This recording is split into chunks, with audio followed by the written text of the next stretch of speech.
When we heard that this institution, Bocuse d'Or, and the Pastry World Cup was looking for a location in the United States, we were fortunate enough to be able to get in there with our team, make a proposal, make the pitch, and win the business. We loved working with the New Orleans and Company team.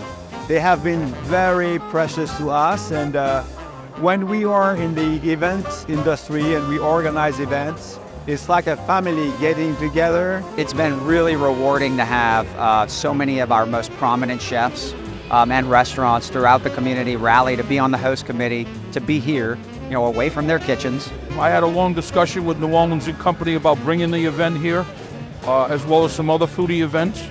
It makes perfect sense for Louisiana to be a host of something like this.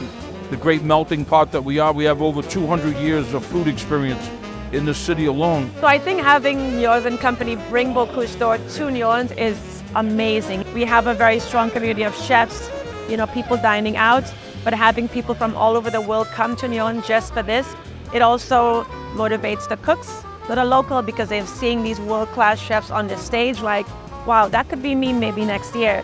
New Orleans and Company has gone out of their way to get this here. It takes a lot of funding, it takes a lot of coordination, but I think that they're seeing the long-term benefits of what something like this can do, not only for us here in New Orleans, but for the perception of New Orleans around the world. The coordination, New Orleans and Company has had to coordinate with, just so many different kinds of organizations and facilities and restaurants and cooking schools. What Mr. Leger and the team have done is absolutely unbelievable. They're some of the hardest working people in the business that I know of, and every time I'm in another city in the United States, somebody says to me, I just talked to so-and-so in New Orleans and Company, and they told us about this, and they told us about this.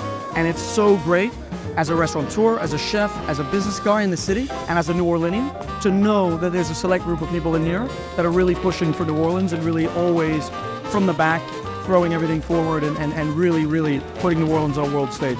We'll crown some champions this week, and then we'll also, of course, have all of the eyes of the world on professional football when the Super Bowl gathers in our city in 2025. So we're really geared up for it. It's what we do, and we feel like we're really uniquely built to host specifically these types of championship events.